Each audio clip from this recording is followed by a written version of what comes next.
ప్రపంచ ప్రఖ్యాతగాంచిన నోబెల్ పురస్కారాలు వివిధ రంగాల్లో విశిష్ట సేవలు పరిశోధనలు చేసిన వారిని వరిస్తూ ఉన్నాయి. ఫిజిక్స్, కెమిస్ట్రీ, ఫిజియోలజీ లేదా medicine, literature, peace and economic sciences రంగాల్లో ఉత్తీర్ణులకు అందజేస్తారు.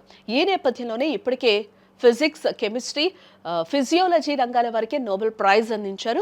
కాగా మరికొన్ని గంటల్లో నోబెల్ శాంతి బహుమతి కూడా అనౌన్స్ చేయనున్నారు. ఈ నేపథ్యంలో ప్రపంచవ్యాప్తంగా వివిధ పేర్లు వినిపిస్తూ ఉన్నాయి.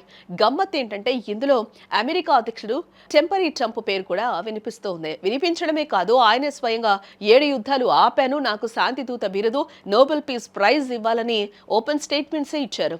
అయితే తాజాగా ట్రంప్ చేసిన కామెంట్స్ ప్రాధాన్యతను సంతరించుకున్నాయి.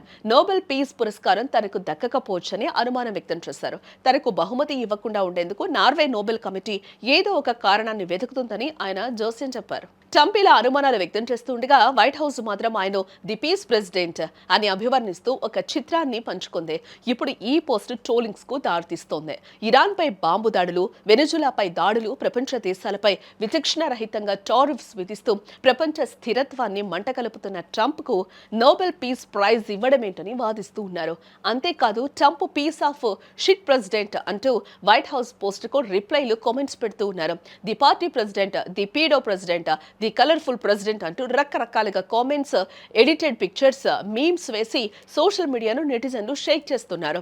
కొందరైతే ట్రంప్ తన సొంత కంట్రీ సిటిజన్స్ పై పోలీస్ అండ్ ఆర్మీతో అటాక్ చేపించిన ఘటనల గురించి ప్రస్తావిస్తున్నారు.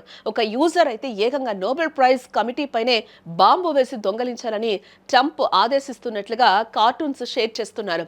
ఆ నెగిటివ్ కామెంట్స్ ను న్యూట్రలైజ్ చేసేందుకు మాగా సపోర్టర్స్ ట్రంప్ కు నోబెల్ పీస్ ప్రైజ్ ఇచ్చి తీరాల్సిందే అంటూ కూడా క్యాంపెయిన్స్ నడుపుతూ ఉన్నారు. ఈ వివాదాల నడుమ నోబెల్ శాంతి బహుమతి ఎవరిని వరిస్తుందో చూడాలి మరి.